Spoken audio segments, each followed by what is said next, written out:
세상을 다스리고 백성을 구하는 리더의 이야기, 경세제민족의 박지원입니다.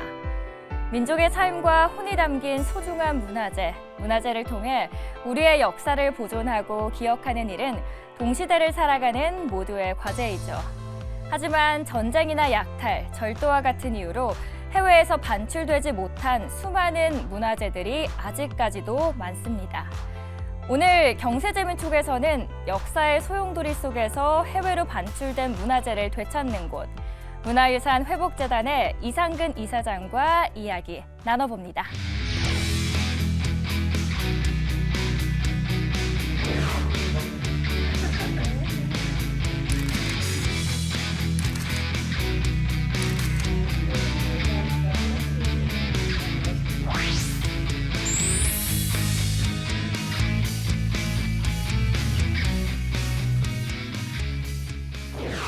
이사장님 안녕하세요. 네, 안녕하세요. 우선 계신 문화유산 회복재단 언제 어떻게 설립이 됐고 그리고 어떤 역할을 하는 기관인지 소개부터 부탁드릴게요. 네, 문화유산 회복재단은 사실은 이제 2006년도에 일본 왕실도서관에 있던 조선 왕실육의 환수위원회를 시작으로 해서 2013년도에는 문화재 환수 국제연대를 계승해서 2017년도에 국회에 문화유산 문제를 전문적으로 다루는 재단을 이제 설립하게 됐고요. 이제 그 말 속에 이제 다 뜻이 담겨 있는데 조선왕실육의 환수위원회는 조선왕실 환수라고 하는 목표를 달성하기 위해서 만든 비영리 이제 모임이었고, 문화재 환수 국제연대 그거는 이제 국제사회와 함께 이 문화유산을 어떻게 되찾아올 건지 이런 걸 모색하기 위한 이제 단체였다면, 회복재단은 환수뿐만 아니라 복원, 보존, 그다음에 예를 들면 정신적 치료, 치유 이런 것까지 다 포함하는 그런 차원에서 회복이라는 개념을 쓰게 됐습니다. 그래서 국회에 등록한 이유는 이제 이게 정부, 그다음에 민간, 재동포 모두가 다 함께 참여하는 공간이 우리가 국회더라고요 보니까. 그래서 이제 국회에 이거를 이제 아마 문화유산을 다루는 의제를 다루는 재단은 제가 처음이 아닌가 싶은데요. 그래서 지금까지 이제 왔죠. 현재까지. 네. 이 환수뿐만 아니라 또 복원 등 다양한 의미를 포함하고 있는 이 유산 회복재단인데 먼저 그러기 전에는 실태부터 알아봐야 될 것 같습니다. 지금 문화재청의 발표를 보니까 해외로 반출된 우리 문화재가 무려 24만여 점이나 되는데 사실은 이 숫자보다도 훨씬 더 많을 것 같아요. 예, 제가 기억하기로도 처음 국외문화재 소재 현황을 발표한 게 아마 2005년인데 그때 7만 4천 점 정도 얘기했거든요. 그런데 매년 조사할 때마다 한 7,8천 점씩 늘어납니다. 그래서 많이 늘어날 때는 뭐 한 15,000점 늘어나기도 하고, 그래서 작년에 비해서도 올해 이미 한 10,000점 이상이 이제 늘어나고 그런 거. 또 하나 주목할 만한 거는 그동안에 이제 공공기관에 소장된 걸 주로 했다면 요즘은 개인 소장 이런 게 굉장히 많거든요. 일례로 이제 일본 같은 경우 지금 우리가 10만 점 정도 공식 조사를 얘기하고 있는데, 일본의 학계 조사에 의하면 한반도에서 유입된 문화재를 약 30만 점 이렇게 얘기하고 있어요. 그리고 제가 조선왕실육의 환수 관계 때문에 2010년도에 일본 중의원에 이제 참관인을 참석한 적이 있는데, 그때 일본 그 정부 대신하고 의원하고 막 이렇게 얘기하는데 한반도에서 유입된 문화재 수를 어떻게 보냐 그랬더니 약 뭐 저희가 30만 점을 정설로 보고 있다. 이렇게 얘기하고 있어요. 그러니까 그런 이유는 일본은 이제 공공기관보다 개인이 갖고 있는 게 많습니다. 그러니까 개인 소장품이 약 8, 9할 정도 이른다고 하니까 앞으로 뭐 조사하면 할수록 더 증가되겠죠. 훨씬 더 많은 문화재들이 아직 돌아오지 못하고 있는데 국가유산청뿐만 아니라 이제는 재단에서까지 해외로 직접 실사를 나가고 계신데 직접 방문을 하실 때는 느끼시는 것도 굉장히 많을 것 같은데 해외에 있는 우리 문화재들 잘 보관이 되고 있을까요? 예. 제가 그동안에 이 활동을 한 18년 정도 했는데요. 하면서 아마 한 300군데 정도는 다녀본 것 같아요. 외국의 박물관, 미술관, 대학 도서관 이런 데들을. 비교적 잘 이제 최근에는 한국 정부가 지원을 해서 한국 전용 전시를 둔다거나 정기적으로 기획 전시를 한다거나 이렇게 잘 한국의 문화를 소개하는 경우도 있지만 또 그렇지 않은 경우들도 많이 있습니다. 그래서 한국의 문화유산이 예를 들면 중국 걸로 분류되어 있다거나 또 뭐 일본 걸로 되어 있거나 일례로 작년에 제가 체코 국립민속박물관 수장구를 가게 됐는데 거기는 약 한 700점 정도 우리 문화유산이 있는데 거기를 방문한 최초의 한국인이라고 거기 안내하는 큐레이터가 얘기하면서 자기들도 최근에 이제 체코에 한국의 기업이 진출도 많고 한국인과의 교류가 많은데 이런 걸 좀 널리 알리고 싶다. 그런데 자기들이 이걸 한국을 전공하는 사람이 없기 때문에 이것이 어떤 유물인지 분류조차 못하고 있다. 그래서 시급히 이걸 좀 분류하는 도록이라도 만들어서 주면 자기들이 기획 전시도 하고 여러 가지로 활용할 수 있을 텐데 그걸 못하고 있다. 이런 얘기를 해서 제가 올해 이제 그 조사, 심층 조사로 다시 갑니다. 올 7월 달에. 네. 거기도 가고 폴란드, 헝가리 이런 이제 과거에 공산주의 국가였던 나라 국가들이 특히 그렇고 일본은 아직도 이제 개인 소장품에 대한 조사가 굉장히 미흡해서 이에 대한 조사들도 좀 저희가 계속 하고 있습니다. 그래서 다음 23일 날도 대마도에 가서 대마도에는 한국 문화유산 고려시대 꽤 많이 있거든요. 그건 이제 특별연락을 신청해서 조사하러 가게 됩니다. 그러니까 할 일이 많습니다. 그러게요. 일을 하다 보면. 네, 예. 굉장히 많고 그리고 이번에 체코는 꼭 가셔서 네. 심층 조사를 통해서 올바른 정보를 바로 고쳤으면 좋겠습니다. 이번에 작년이죠. 김정호 선생이 최초의 지리학자이시긴 한데 목판본 대동여지도가 환수가 됐습니다. 네, 맞습니다. 네. 이런 국보급 문화재가 사실 일본에 있었다라는 사실도 전 몰랐거든요. 그런데 지금까지도 해외에서 고국으로 돌아오지 못한 이런 국보급의 문화재가 아직까지 많이 남아 있을까요? 많이 있죠. 우리가 1945년 이후에 그동안에 환수한 우리 유산이 총 한 11,000점 정도 됩니다. 12개 국가에서 돌아왔는데 방법은 뭐 정부가 외교적 협상도 있고 기증받은 것도 있고 구입한 것도 있고 민간이 이제 한 것도 있고 외국인은 동포분들이 구입해서 기증한 것도 있고 여러 방식을 통해서 했는데 그 중에 국보로 지정된 것은 딱 5건에 불과합니다. 근데 반면에 일본 도쿄박물관에는 오구라 수집품, 오구라 다케르스키 수집품 중에 1030점 중에는 일본의 중요미술품, 문화재로 지정된 게 39건이 있어요. 그리고 하버드 대학에 있는 핸더슨 컬렉션. 그 사람들 94년도에 전시할 때 하늘 아래 최고의 도자기라고 했던 명품, 정말 최고의 명품 도자기들이 거기 있는데 거기에 있는 것들 제가 보기에는 대부분 상당한 정도의 국보 이상이라고 평가하고 있거든요. 그러니까 사실은 국보의 환수는 지금부터 시작이다 이렇게 보면 됩니다.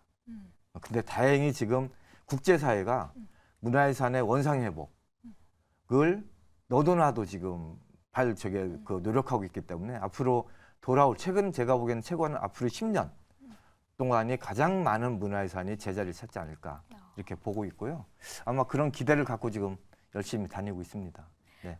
앞으로도 더 기대가 됩니다. 네. 이제 조금 다른 질문을 이어서 가보면요. 이상근 이사장님과 재단에서는 어떠한 계기로 이곳에 몸을 담게 됐는지도 너무 궁금하고요. 문화재 환수에 대해 관심을 갖게 됐던 첫 번째 계기는 언제였을까요? 제가 대학 공부를 경제학을 했거든요. 네. 근데 이렇게 따지고 보면 다이아몬드보다 더 경제적 가치가 높은 게 뭐겠습니까? 문화예요. 예, 이겁니다. 사실은 이제 가장 최고의 우리 간성 선생이 일제 때 국화가 그려지는 백자, 그건 이제 1원짜리 그걸 팔던 할머니 1원짜리 2만 원에 샀잖아요. 그렇죠. 어마어마한 사실은 가치를 갖고 있는 게 이건데 이제 그런 것보다도 제가 이제 대학 시절에 저희 은사 선생님이 이 분야에 이제 굉장히 높은 수준의 선생님이셨어요. 그래서 그분이 이제 65년도 우리나라 일본과의 국교 정상화 때 문화재 환수에 대한 협상을 책임지고 했던 분이신데 그분이 하루는 저희한테 이런 일에 좀 더 역사적이고 우리가 해야 될 큰 숙제들이 있다. 이런 일에 나서서 할 수 있다면 당신으로서는 너무 큰 보람이겠다. 라는 얘기를 아주 늦게 제가 깨닫게 됐고 그래서 2006년도 그 조선왕실록의 환수 과정에 참여하면서부터 이제 본격적으로 이 일에 이제 발벗고 나섰죠. 네. 지난해에는 약 34점 가량을 각국에서 찾아오셨다고 들었는데 네. 어떤 문화재들을 들고 오셨을까요? 프랑스인이 이제 갖고 있던 우리 이제 목판, 그러니까 역천 선생 송명음이라는 조선 그 영조 때 적인데 그 문신이죠. 그분이 저기 했던 이제 목판, 조선 시대 목판도 찾아왔고, 일본에 있던 이제 조선 중기 네. 때의 김삼문 선생의 이제 묘지석, 묘지 있죠? 무덤 속에 넣어놓는 그것도 일본으로부터 이제 찾아왔고, 특히 이제 미국 우리 동포분이 소장하고 있던 예를 들면 고구려 수막새, 그다음에 그 조선 인조 때 그 인조 반정 이후에 그 당시 공신들만 출입할 수 있는 관청을 따로 만들었는데, 호위청이라고, 그 호위청에 도장을 찍어줘야만 출입할 수 있는 이제 그 관인이 있거든요. 굉장히 무겁습니다. 크고 황동으로 돼 있는데 그 호위청 관인, 그다음에 그 자치통감 됐던 목판, 분청, 우리 태종 이방원이 그 형 정종을 뒤로 물러내놓고 그 형이 먹는 그릇을 따로 만들었어요.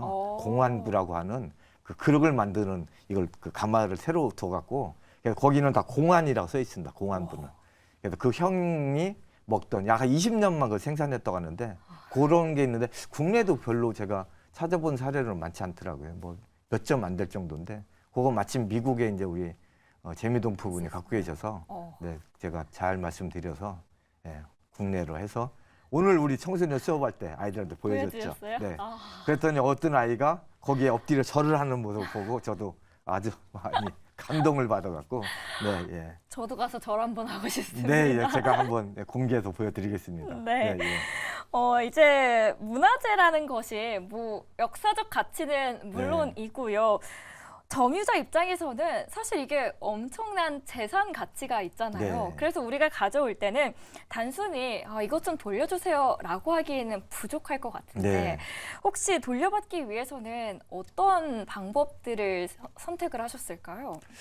그게 이제 지금 개인들이 갖고 있는 것 중에 굉장히 중요한 그 유산들이 많이 나오고 있는데, 예를 들면 이제 돈을 주고 매입하더라도 저희는 이제 그걸 정량적 그 환수라고 한다면 저는 정성적 노력을 다합니다. 그러니까 예를 들면 제가 이제 한 예로 일본에 있는 지금 이제 호암미술관에 전시하고 있는 백제 불상, 백제 미소부살이라고 하는 관음보살상. 뭐 일제강점기에도 그것이 국보라고 이미 총독부가 지정하려고 했던 거니까 그런 국보급 문화재를 찾기 위해서 제가 그 소장자치 관계자하고 매일 아침마다 문화 편지를 지금 8개월째 하고 있습니다. 네, 뭐 별 얘기 다 합니다. 8개월이요? 네, 8개월째. 날씨 얘기도 하고 뭐 무슨 그날 있었던 얘기도 하고, 오늘 청소년 이런 거 갖고 공부했더니 너무 좋아하더라 이런 얘기도 하고. 그 사람의 마음을 움직여야지. 이게 문화유산이라는 게 이제 물질의 회복뿐만 아니라 그쵸. 사실은 정신, 가치, 이것에들 온전히 되찾는 게 더 소중하다고 저는 보거든요. 그래서 정성적 노력을 다하고 있고, 그렇게 되면 실제로 작년 고구려 수막새 같은 경우는 우리 초등학교 5학년이 같이 갔거든요. 그분이 와 이거 우리 아이들을 우리 친구들하고 이거 같이 보고 싶어요 막 하니까 그 할아버지가 그래 좀만 기다려 우리 가족 회의를 해서 했더니 다음 날 그래 이거 가져가 너 친구들하고 같이 봐라 기증해 주셨어요. 그러니까 그런 이제 방식 여러의 방식들이 있는데, 저희 민간 단체가 할 수 있는 것은 정성을 다하는 거죠. 그 마음이 움직일 때까지. 네. 사실 옷깃만 스쳐도 인연이라고 하는데 8개월 동안의 편지라면은 없던 정도 생길 것 같습니다. 예, 뭐 지금 뭐 가족 얘기부터 시작해서 많은 얘기를 하고 있고요. 제가 곧 이제 그분을 한국에 이제 출두되는 부여로 좀 오시라 해서 네. 지금 그 초대 지금 하고 있는데, 건강이 이제 나이가 많으시니까 그래서 아마 온다고 하니까 아마 그 시기가 아마 이 문제를 해결하는 하나의 단초가 되지 않을까 이렇게 보고 있습니다. 네. 정말 마음을 움직이는 일 쉽지 않은데 네. 오히려 흔쾌히 돌려줬던 사례도 있으셨을까요? 예, 그럼요. 예, 그런 사례들도 있죠. 언제였을까요? 예를 들면 이제 그 프랑스인이 갖고 있던 그 역전선 문집이라든지 또 조용석 조선 후기에 조용석 문집의 목판 같은 경우는 그 프랑스인이 유명한 작가분인데, 당신이 이제 과거에 이제 70년대 여기 왔을 때 수집해서 갔대. 기념품으로 가져가기 좋잖아요. 이렇게 그쵸. 나무 목판에 막 글씨가 펴욱하게 있는데 이게 무슨 패턴 같기도 하고 디자인 같기도 하고 또 중국 같기도 하고 뭐 이거 이렇게 하니까 그렇게 갖고 있다가 아 이거는 돌려줘야 된다. 그래서 이제 거기 있는 지인 중에 한국인이 있어서 그 한국인을 통해서 저희 재단에 연락이 와서 저희가 가서 감사하게 그걸 이제 받고 또 그래서 한국에 꼭 오라. 지금 올겨울에 초대하기로 이렇게 하고 있고 그런 요즘은 과거에는 이제 이 문화유산을 좀 재화적 가치, 재물적 의미, 뭐 부의 수단 또는 권세, 치세 이런 걸 좀 많이 봤다면 요즘은 역사적 관점으로 보는 사람들이 굉장히 많이 늘어나고 있어요. 그리고 전 세계에서 하는 문화유산의 원상회복의 원칙도 그 자리에 있을 때 빚을 낸다라는 게 이제 원칙이니까 요즘은 자발적 기증 사례들이 굉장히 좀 늘어나고 있습니다.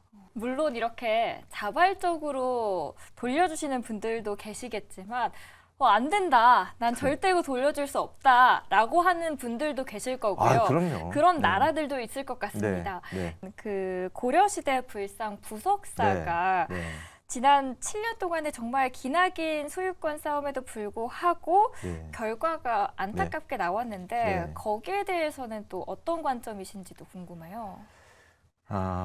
이제 회복의 방식은 아까 말씀드린 대로 정량, 정성적, 외교, 법적, 문화적, 학술적 여러의 창구를 통해서 이제 이게 가장 합당한 가치의 방법으로 이걸 해결하는 거거든요. 근데 그 서산 부석사 불상은 법적 다툼이 이제 끝난 겁니다. 그래서 법적으로 그 세 가지 주장을 했는데 그쪽에서 첫째는 서산 부석사가 그때 서산 부석사가 지금 다르다. 그러니 권리가 없다. 권리 주체가 다르다라고 하는 거 하나. 두 번째 이 불상이 가짜일 수도 있으니 이거는 가짜이면 의미가 없다. 이런 거. 그다음에 또 하나는 이제 새롭게 나중에 주장한 건데 이제 이게 시효가 지났다. 취득 시효가 민법적으로 20년 이상 치유를 갖고 있으면 그게 점유 소유가 인정된다. 이 세 가지 주장에서 앞에 두 가지는 다 이제 대법원에서 부석사의 손을 들어줬거든요. 부석사의 동일성이 인정되고 불상도 진짜가 맞다. 그리고 부석사가 원시 최초의 소유자로서 권리가 있다. 다만 20년 이상 이거를 대마도 관음사가 소유했기 때문에 거기 권리가 있다고 한 건데 그거는 이제 한일 양국의 민법상으로는 불가피한 법적으로는 불가피한 사정입니다. 영미법을 쓰고 있는 나라는 그렇지 않아요. 영미법은 한 번 더 약탈이면 그거는 원천적으로 소유권 인정되지 않습니다. 근데 우리 법원이 외국에 의한 약탈품이라는 사실을 인정했음에도 불구하고 소유권을 인정했다는 사실이 이제 안타까운 건데 그래서 저는 좀 다른 또 그 다음에 길을 걷습니다. 그러면 이거를 불상인이 한일 양국의 불교계의 대화를 통해서 해결해보자. 네, 그래서 지금 대화를 시작하고 있고요. 그래서 23일 대마도로 갑니다. 네, 그래서 대화를 통해서 해결하는 방법이 있고 또 학술 문화적 교류를 통해서 해결하는 방법도 있고 이거를 꼭 소유권이 누구다 하는 법적인 것만 생각을 좀 버리면 훨씬 더 다양한 방식으로 문제를 해결할 수 있는데 이게 이제 불가피하게 절도품이다 보니까 법적 다툼을 너무 이제 오래 한 거죠. 너무 장기간. 저는 한 1년이면 끝날 줄 알았더니 한국 검찰과 법원이 재판을 너무 오래 하더라고요. 그래서 힘들었죠. 오히려 본협상은 지금부터 시작하고 있습니다. 네. 그래서 방법을 찾는 거죠. 네. 이번 대마도의 행위 또 긍정적인 결과를 가져오길 바라겠습니다. 모르겠습니다. 결과는. 우리가 또 잘 돌려받기 위해서는 결국은 중요한 게 해외 반출 문화재에 대한 국민들의 관심일 것 같습니다. 네. 그래서 재단에서 환수유산으로 꿈나무 교육이라는 걸 만드셨어요. 네, 어떤 교육인가요? 그건 이제 배경이 있는데요. 저희가 이제 조선을 왕실에게 환수를 2006년도에 해서 2011년 12월 6일 완전한 반환을 이제 받아왔는데 하고 나서 딱 한 번인가 전시하고 10년간 전시가 안 되는 거예요. 그러니까 수상구 박물관, 국립박물관, 국립모박물관, 경복궁에 있는 그들이 안 나오는 거예요. 그러니 이거를 보존하는 것만이 아니라 이 가치 또 거기 의계에는 수많은 캐릭터들이 있습니다. 거기는 임금이 행차하는 거에 보면 졸고 있는 사람도 있고 딴짓하는 사람도 있고 별의별 캐릭터가 다 있어요. 우리 아이들하고 그거 찾아보면 엄청 재밌어 하거든요. 그런데 이거를 그냥 이렇게 이 정도로만 같이 환수한 거로만 두기엔 너무 안타깝다. 그래서 우리는 그러면 꼭 훼손되거나 위험한 상태에 빠진 것이 아닌 일반적인 환수 유산은 우리 가장 먼저 이거를 알아야 될 우리 청소년들의 교육을 하는 게 좋겠다. 그래서 이제 청소년 실감 교육을 하고 있고 3년째 하고 있거든요. 그래서 첫 해 한 1,500명 이렇게 2배, 작년에 3,000명, 올해 6,000명. 아마 내년에는 뭐 훨씬 더 많은 인원이 좀 신청하지 않을까 싶은데 이렇게 이제 점차 해서 적어도 우리 청소년, 초등학생의 한 절반 정도는 그래도 우리가 이 유산을 직접 경험하는 기회를 가져야 되지 않을까. 요즘 그러다 보니까 국립박물관도 이제 방과사회상 5감 체험, 뭐 제용품 만들어서 그거 이제 직접 만져보고 하는 거 하더라고요.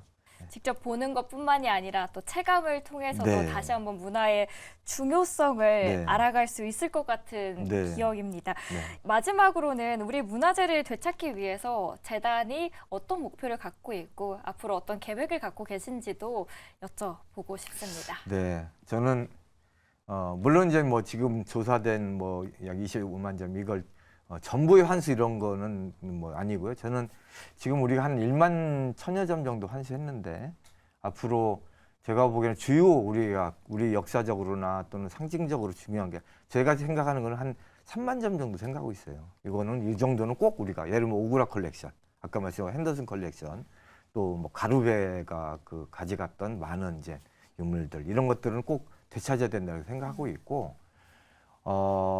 저희 재단은 그렇게 하고 나면 2가지 목표가 있습니다. 하나는 환수를 기념하는 박물관의 설립. 왜냐하면 환수에서 일반 박물관에 가면 과거의 역사가 사라져요. 유산의 전체 역사를 보여줘야 되는데 일부의 역사만. 용산에 국립박물관에 가면 경천사지 식생수탑이 일제강점기 어떻게 반출되는지인데 역사가 없어요. 그리고 그걸 되찾기 위해서 당시의 베델, 헐버트라는 기자들이 어떤 노력을 했는지 이런 역사를 보여주지 못하고 있거든요. 영문 안내에 하나도 없고 한글에도 한 줄이 있어요. 이러면 유산의 전체 역사를 보여주는 게 아니다. 이게 결국 이야기가 콘텐츠고 산업인데 그래서 이걸 전체를 보여주는 환수기념박물관 만드는 것. 그리고 또 하나는 좀 거창할 수도 있는데 전 세계가 경험한 전 세계 중에서 경험하지 않은 나라가 제가 미국, 영국 몇 개 나라밖에 안 될 거예요. 다 거의 다 피해 국가거든요. 이들이 다 같이 힘을 합쳐서 문화유산의 원상회복을 할 수 있는 국제기구를 만드는 것.